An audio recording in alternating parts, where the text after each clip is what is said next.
जय हिंद दोस्तों। Welcome back to YouTube channel inside GS. तो दोस्तों, आज हम करेंगे ओशनोग्राफी का लेक्चर नंबर 2। ओके, आज हम करेंगे ओशनोग्राफी का लेक्चर नंबर 2। कल की क्लास में अपन ने कॉन्टिनेंटल सेल्स, स्लोप, राइज वगैरह देख लिया था। आज मैं थोड़ी इन्फॉर्मेशन और बताता हूँ इनके बारे में। जो कॉन्टिनेंटल सेल्स है ना अपना, ये टोटल ओशन का 7.5% है। 7.5% ऑफ ओशन कौन है? Continental shelf. Area continental shelf के पास है 7.5%। ओके, एंड जो अपना स्लोप है उसके पास 8.5% ऑफ ओशन किसके पास है? कॉन्टिनेंटल स्लोप के पास। Continental slope. बाकी बचा रिमेनिंग लगभग 82.5% ऑफ ओशन किसके पास है? Deep sea plain. ये अपना फोर्थ मेजर लैंडफॉर्म था, deep sea plain, also known as abyssal plane.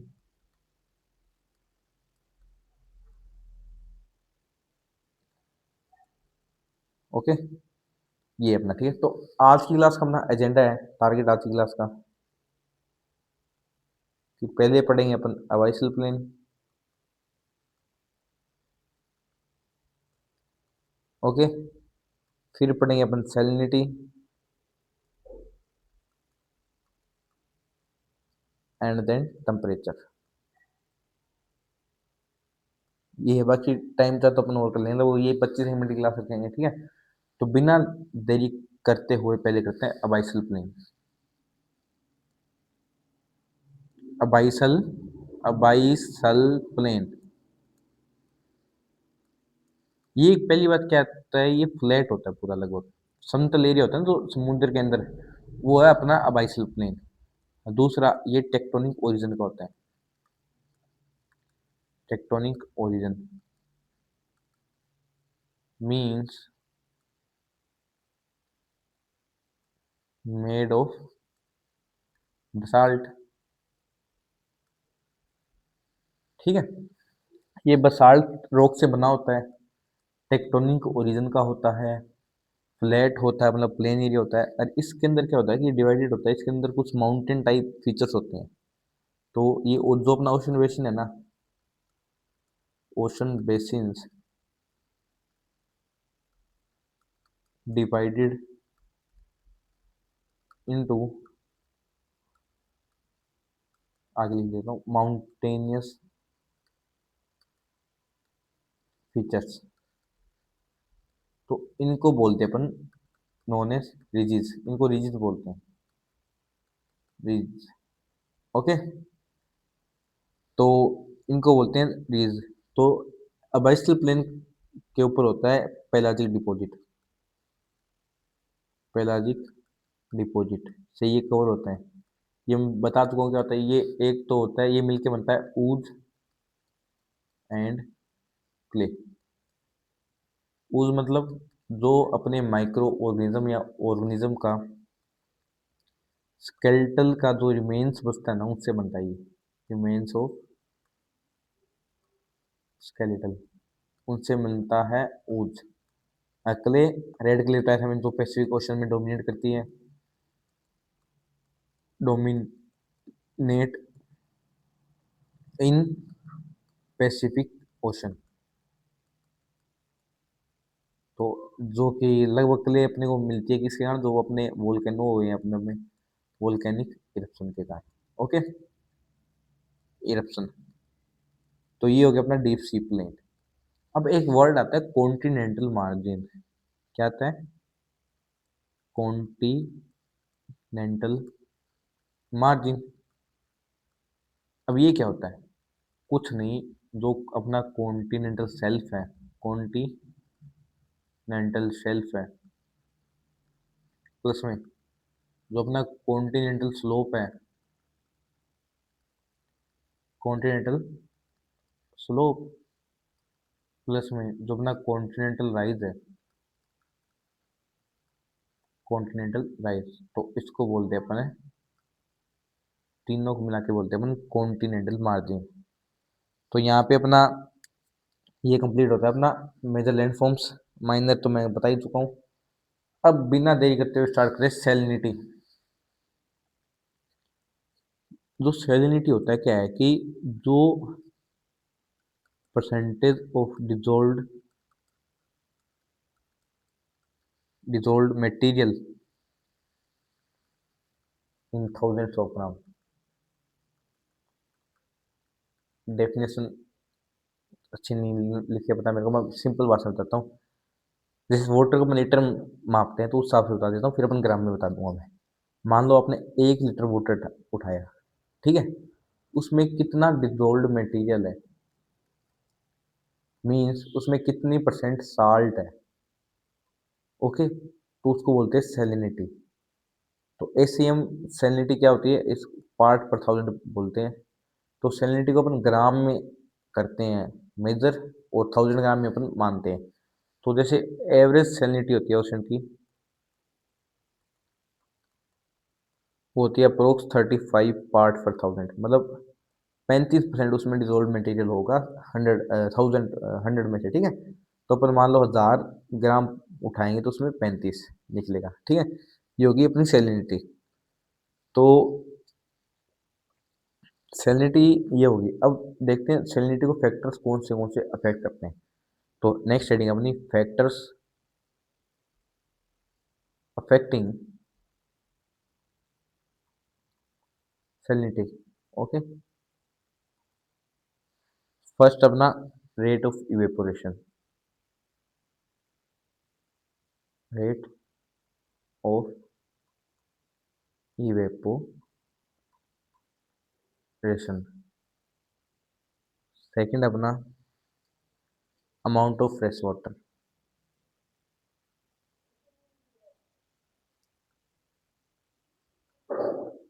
Amount of fresh water.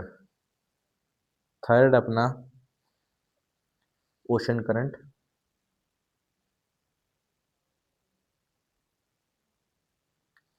Fourth अपना freezing and thawing of ice, freezing and thawing of ice. Fifth अपना wind. Sixth अपना precipitation.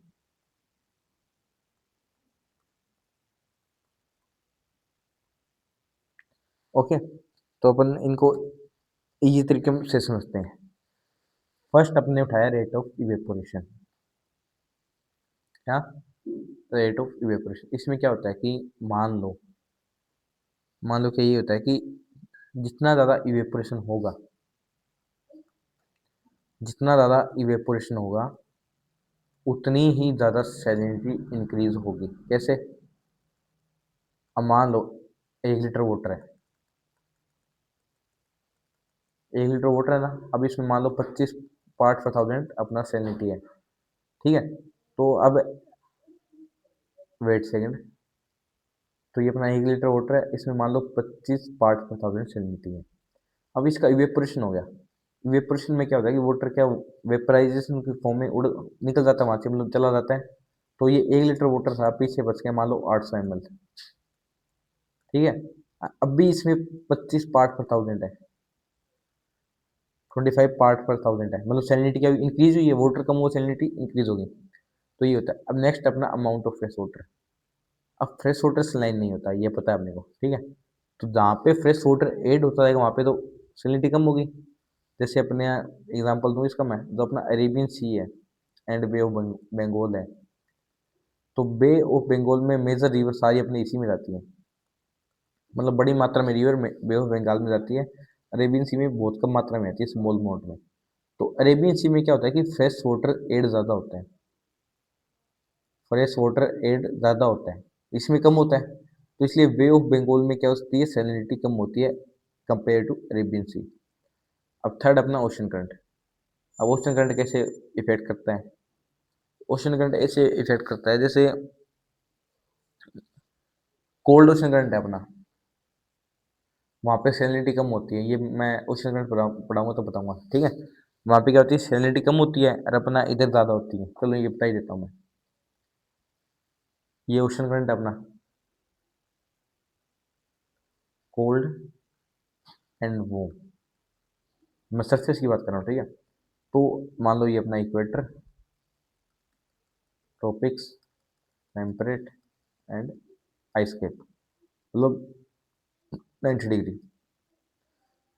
Cold water warm करने की tendency क्या होती है? Cold water move करता है पोल से इक्वेटर की तरफ। वेट वेट, एक मिनट। तो मैंने क्या बताया कि जो कोल्ड वाटर उसकी टेंडेंसी होती है पोल से इक्वेटर की तरफ आना। ऐसी वार्म वाटर की टेंडेंसी होती है वो इक्वेटर से पोल की तरफ आना। तो कोल्ड वाटर ना, ये सेलाइन कम होता है और ये सेलाइन ज़्यादा होता है। कैसे, मैं बताता हूँ रुको। कोल्ड वाटर में वाटर कहाँ से आते हैं? आइस कैप से, जो कि क्या होती है, फ्रेश वाटर होता है। तो मीन्स कोल्ड वाटर क्या होता है, ज़्यादा फ्रेश होता है as compare to warm water. तो इसलिए सैलिनिटी इधर से उधर मिक्स होती जाती है, वैलेंस इनका होता जाता है। ये हो गया अपना ओशन करंट इफेक्ट कैसे डालता है, ठीक है। तो उसके बाद में freezing and throwing of ice. Next अपना freezing and throwing of ice. इसमें क्या है कि जब वाटर फ्रीज होता है ना, तो अपने से साल्ट को बाहर निकाल देता है, साल्ट को एक्सपेल कर देता है। तो इससे क्या हो जाती है, सैलिनिटी इंक्रीज। जब वाटर मेल्ट होता है तो सैलिनिटी डिक्रीज होती है। कैसे? अब आइस के मेल्ट हो गया, ठीक है, आइस के मेल्ट हो गया तो फ्रेश वाटर क्या होगा, ऐड होगा। फ्रेश वाटर अपना ओशन में ऐड होगा ना, तो ओशन के अंदर फ्रेश वाटर ऐड हो जाएगा। तो जैसे ही ओशन के अंदर फ्रेश वाटर ऐड होगा तो सैलिनिटी क्या हो जाएगी, इससे कम। सैलिनिटी क्या हो जाएगी अपनी, इससे कम हो जाएगी, because of fresh water add की जाए। फ्रेश वाटर ऐड हो जाता है इसलिए, ठीक है। तो अगला अपना विंड। अब विंड कैसे इफेक्ट डालता है? विंड इफेक्ट ऐसे डालता है, जो सरफेस वाटर है, मान लो ये अपना ओशन है। अब यहाँ से विंड निकल रही है, जा रही है, ठीक है। तो जो सरफेस वाटर के साथ विंड क्या करेगी, फ्रिक्शन करेगी। यहाँ पे क्या होगा, फ्रिक्शन। तो फ्रिक्शन इंक्रीज होगा तो वाटर क्या होगा, वार्म। हीट पैदा होगी तो वाटर गर्म होगा। अगर वाटर गर्म हुआ तो क्या हो गया, इवेपोरेशन।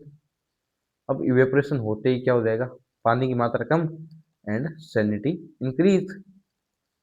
तो ये भी अपने एक सैलिनिटी पे इसका इफेक्ट पड़ता है विंड का।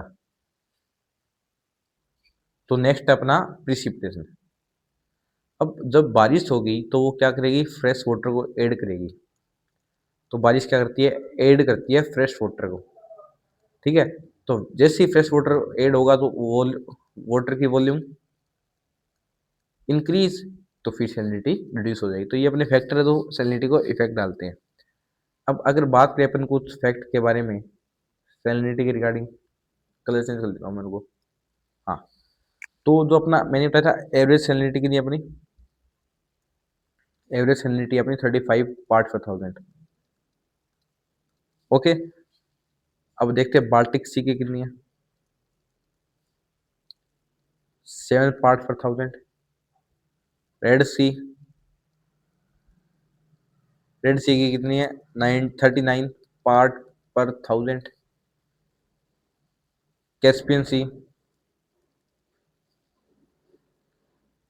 कैस्पियन सी के 180 पार्ट/1000, ठीक है। एंड डेड सी, डेड सी कितनी है, 250 पार्ट/1000। लेक वेन गोलू, ये तरक्की में, ठीक है अपने। लेक वेन 300 पार्ट/1000, ठीक है। और equatorial water, equatorial water around around 34.5 के करीब होती है, मतलब एवरेज से कम होती है इसकी। तो ये कुछ अपना फैक्ट है, ये थोड़ा ध्यान रखना। ये मैंने बता दिया कि अरेबियन सी की सैलिनिटी बे ऑफ बंगाल से ज़्यादा होती है, वो भी बता दिया। फ्रेश वाटर रेट होता है, रेनफॉल बे ऑफ बंगाल में ज़्यादा होती है, साउथ वेस्ट मानसून के कारण इसमें कम होती है। तो ये कुछ फैक्टर है। अब क्या है कि सैलिनिटी को फाइंड करने के लिए दो मेथड होते हैं। आपको उन मेथड के नाम पता होना चाहिए, ठीक है, बस काफ़ी है। First and second. फर्स्ट अपना इवेपोरेशन। अब नॉर्मल वाटर भरा है कहीं, वहाँ पे आप इवेपोरेशन करोगे ना तो वाटर तो चला जाएगा, पीछे सैलिनिटी बचेगी, उसकी सोल्ट बचेगा सिर्फ। एंड सेकंड है टाइट्रेशन मेथड। इसमें क्या होता है, आयोडाइड का सोल्यूशन ऐड करके जो सॉलिड मटेरियल होता है ना उसके अंदर, वाटर के अंदर, तो उसको वो पता, उससे पता चल जाता है यहाँ पे सॉलिड मटेरियल है वाटर के अंदर। ओके। तो ये अपना था सैलिनिटी को फाइंड करने के मेथड। अब मैंने ये लगभग सीखता है ना, तो ऐसे मैं क्या करता हूँ कि इनको अकॉर्डिंग लगा देता हूँ सैलिनिटी के, कि सबसे ज़्यादा सैलिनिटी किसकी, फिर कम किसकी, फिर कम किसकी। तो ये एक सीक्वेंस है, ये पूछा जाता है लगभग सीडीएस के एग्जाम में। तो सबसे ज़्यादा सैलिनिटी होती है लेक वैन गोलू की, जो कहाँ है, तुर्की में। उसके बाद डेड सी, उसके बाद Great Salt Lake, Great Salt Lake, उसके बाद रेड सी, उसके बाद Mediterranean Sea, Mediterranean Sea, and उसके बाद ब्लैक सी। तो इस सैलिनिटी का ऑर्डर है, ब्लैक सी से ज़्यादा मेडिटेरियन, मेडिटेरियन से ज़्यादा रेड, रेड से ग्रेट लेक, ग्रेट लेक से रेड सी, एंड ब्लैक वो सैलिनिटी का। आपको पता है कि डेड सी में कभी भी कोई भी इंसान डूबता नहीं है, मतलब डेड सी इंसान को डूबने नहीं देता, उसके उसके आप ऊपर फ्लोट करते रहोगे। क्यों? क्योंकि वहाँ पे because of salinity, because of salinity. Salinity और टेम्परेचर क्या करता है, डेंसिटी इंक्रीज कर देता है, तो अपनी बॉडी से ज़्यादा डेंसिटी हो जाती है वाटर की, इसलिए वहाँ पे अपन डूब नहीं पाते। तो अगर मैं डिजोल्व साल्ट की बात करूँ कि सबसे ज़्यादा साल्ट कौन सा डिजोल्व है सैलिनिटी के अंदर, मतलब आप पानी निकालो तो उसमें इतना परसेंटेज साल्ट ये है, इतना परसेंटेज साल्ट ये है, ठीक है। तो dissolve salt, salt in sea water की सबसे ज़्यादा साल्ट कौन सा, फिर कौन। तो सबसे ज़्यादा साल्ट क्या है समुद्र में, chlorine. Chlorine, sodium, then sulphate, then magnesium, magnesium S आएगा, सॉरी, मैग्नीशियम, फिर अपना कैल्शियम, फिर पोटाशियम, फिर बाइकार्बोनेट, फिर आएगा अपना ब्रोमाइन, फिर आएगा अपना बोरेट, एंड देन स्ट्रोंटिनियम, स्ट्रोंटियम। ठीक है, तो ये क्या है कि डिजोल्व साल्ट है कि कौन सा कब आता है, कौन सा क्या आता है। ये तो मैं सिर्फ साल्ट की बात कर रहा हूँ। अगर अपन कंपाउंड की बात करें ना, तो एक कंपाउंड है सोडियम क्लोराइड। अगर मैं कंपाउंड की बात करूँ तो सोडियम क्लोराइड है जो 77% से भी ज़्यादा होता है। ये तो सिंपल वो है, अपने मिनरल अलग अलग टाइप, ठीक है, अलग अलग है। अगर मैं कंपाउंड की बात करूँ तो सोडियम क्लोराइड, तो क्लोराइड लगभग होता है 18.9%, सोडियम 10.4%, सल्फेट 2.6, मैग्नीशियम 1.28, कैल्शियम 0.41। बाकी सारे पॉइंटों में, ठीक है, कोई 0.38 है, 0.02, 0.01 ऐसे करके है सारे। तो ये हो गया अपना सैलिनिटी, किस सैलिनिटी में, सॉरी, डिजोल्व साल्ट कौन से अपने को मिलते हैं। उसके बाद अगर बात करें horizontal distribution of salinity, horizontal distribution of salinity, तो अपने को हाईएस्ट सैलिनिटी पता है आपको कहाँ मिलती है? हाईएस्ट सैलिनिटी मिलती है अपने को around around 15 to 20 degree latitude. यहाँ पे क्यों? क्योंकि यहाँ पे इवेपोरेशन ज़्यादा होता है, इवेपोरेशन ज़्यादा है, रेनफॉल कम है, तो सैलिनिटी इंक्रीज होगी। अब आप बोलोगे कि सबसे ज़्यादा इंसोलेशन या सनलाइट पड़ती है इक्वेटर के ऊपर, सीधी पड़ती है वहाँ पे, ठीक है। स्लैंट नहीं पड़ती, सीधी पड़ती है, वर्टिकल पड़ती है। फिर वहाँ पे क्यों नहीं वेपरेशन ज़्यादा, सैलिनिटी ज़्यादा, टेम्परेचर भी वहाँ वहाँ का ज़्यादा है? क्योंकि वहाँ पे इंसोलेशन बेशक ज़्यादा है, पर वहाँ पे एल्बिडो भी बहुत ज़्यादा है। एल्बिडो ज़्यादा क्यों है? क्योंकि जो अपना इक्वेटोरियल रीजन है ना, वहाँ पे एक फेनोमेना आता है 4 o'clock रेनफॉल। ये अपन बाद में पढ़ेंगे, ठीक है। मतलब यहाँ पे रोजाना 3 से 4 के बीच में बारिश होती है। तो डेली बारिश होती है, मतलब क्लाउड तो होंगे, तो क्लाउड के पास एल्बिडो इफेक्ट होता है, वो सनलाइट को वापस भेज देते हैं। तो क्लाउड होंगे, रेन होगी, तो टेम्परेचर अपने आप कम हो जाएगा, मतलब इवेपोरेशन अपने आप कम हो जाएगा। तो इसलिए इक्वेटोरियल रीजन पे सैलिनिटी कम है। वहीं जो अपना ये ट्रॉपिकल रीजन है, यहाँ पे सैलिनिटी ज़्यादा क्यों है? यहाँ पे क्लाउड है ही नहीं, क्लाउड क्या है, लेस है, रेनफॉल कम है, इसलिए यहाँ पे सैलिनिटी ज़्यादा है। तो इसलिए लगभग आपको सारी डेट 30 डिग्री लैटिट्यूड के पास मिलेंगे वर्ल्ड के, ठीक है। तो नेक्स्ट अपना कि हॉरिजॉन्टल डिस्ट्रीब्यूशन बात करें तो नॉर्दर्न हेमिस्फीयर है, वहाँ पे सैलिनिटी कम है as compare to southern hemisphere. Southern hemisphere में 35.5 पार्ट पर थाउजेंड है एंड नॉर्दर्न में 34.5 पर थाउजेंड है। ऐसा क्यों? वही बात, नॉर्दर्न हेमिस्फीयर में कॉन्टिनेंट ज़्यादा है, कॉन्टिनेंट ज़्यादा, रेनफॉल भी है एंड रिवर है, लेक है, सब चीज़ें हैं। तो मतलब फ्रेश वाटर की मात्रा ज़्यादा ऐड होती है नॉर्दर्न हेमिस्फीयर में, फ्रेश वाटर ज़्यादा ऐड होता है नॉर्दर्न हेमिस्फीयर में as compare to southern hemisphere. क्यों? सदर्न हेमिस्फीयर में लगभग सारा ओशन है, ज़्यादा ओशन डोमिनेट करता है, ठीक है। तो इसलिए वहाँ पे सैलिनिटी नॉर्दर्न हेमिस्फीयर की कम है as compare to southern hemisphere. Third, अगर मैं लैटिट्यूडनल डिस्ट्रीब्यूशन की बात करूँ,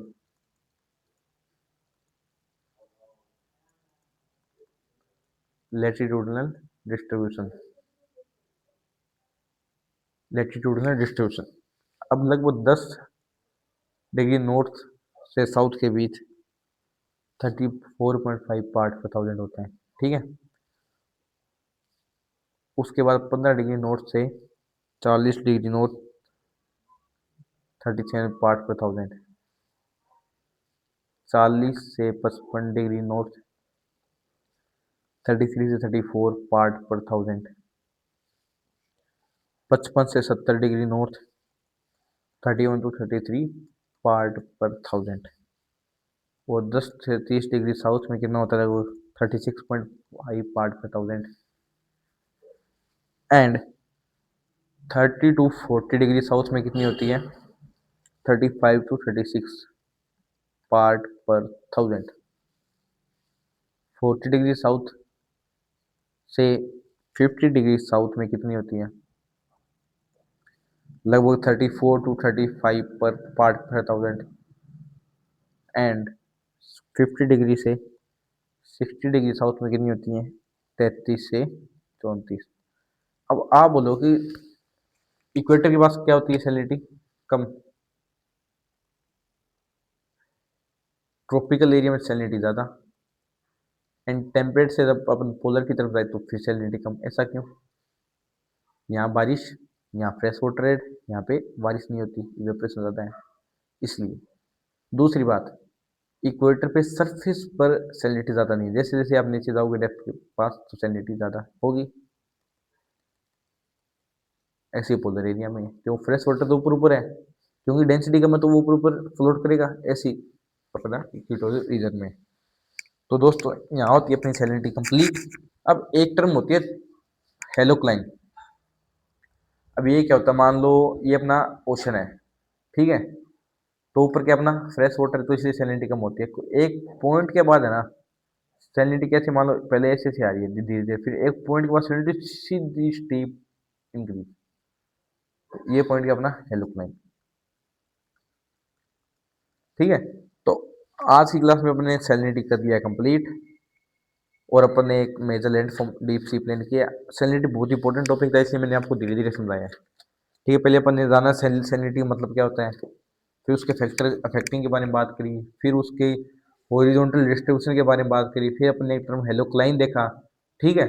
तो आज की क्लास हम इतनी ही करेंगे, 24-25 मिनट की क्लास हो चुकी है अपनी, 25 मिनट की क्लास हो चुकी है अप्रोक्स। बाकी कल की क्लास में अपन टेम्परेचर के बारे में बात करेंगे, ओशन करंट के बारे में बात करेंगे, जो ओशनोग्राफी का इंपॉर्टेंट टॉपिक है, एंड हो मैंने उम्मीद करी होगी आपने कल का रिवाइज कर लिया होगा, आज का भी रिवाइज कर लेना। और मैंने बोला कि जैसे कि नेक्स्ट ट्यूसडे को अपन पीवाईक्यू लेके आएंगे। और मैंने पीवाईक्यू रख भी रखे थे, हूँ आपको एक सेकंड। ये देखो, ये सारे सीडीएस के पीवाईक्यू मैंने डाउनलोड करके ऑलरेडी रख रखे हैं। तो अपन क्या करेंगे, मैंने स्लाइड भी बना रखी पर वो इतनी अच्छी बनी नहीं, उसमें सारे मैं ऐड कर नहीं पाया। तो अपन जैसे 2025 का मैंने कर रखा है, इसमें कहाँ गया, यही होगा यार, 24 ये रहा 25। तो पहले 2025 का सेकंड देखेंगे बायोलॉजी, फिर फर्स्ट, फिर 24, 23, 22, 21, 20। तो अपन अपना टारगेट है लगभग 2025 से लेके 2015, मतलब 10 साल के 20 पेपर हो जाएंगे। 20 पेपर को अपन जीएस सारा सोल्व करेंगे। पहले मैं बताऊँ जीएस में क्या क्या कराऊंगा आपको। बायोलॉजी अपना हो गया है, ज्योग्राफी करेंगे, हिस्ट्री करेंगे, पॉलिटिकल साइंस करेंगे। ओके, तो पहले बायोलॉजी के क्वेश्चन करेंगे। अपन बायोलॉजी के क्वेश्चन धीरे धीरे करते रहेंगे, then अपना ज्योग्राफी कंप्लीट। ज्योग्राफी करेंगे, जैसे जैसे अपन हफ्ते में एक दो क्लास पीओ की लगाते जाएंगे ज्योग्राफी के, दिन अपनी हिस्ट्री पहले क्या करेंगे, पॉलिटिकल साइंस ये कर लेंगे। जैसे जैसे ये होगी फिर हिस्ट्री, फिर इकोनॉमी। ठीक है, हो सका तो केमिस्ट्री भी पढ़ा दूंगा, पर केमिस्ट्री फिजिक्स मेरा डोमेन नहीं रहा, तो इसलिए मैं इंटरेस्ट नहीं रखता। बाकी आप कमेंट करोगे तो मैं ज़रूर पढ़ाऊंगा। ठीक है, तो चलिए दोस्तों, जय हिंद। आज की क्लास इतनी। रिवाइज करते रहना, टाइम पे क्वेश्चन लगाते रहना, टेस्ट करते रहना, मॉक टेस्ट देते रहना, एंड अपना फीडबैक तैयार रखो कि ये गलतियाँ करी, आगे वाले टेस्ट में नहीं करूँगा। जय हिंद दोस्तों, धन्यवाद।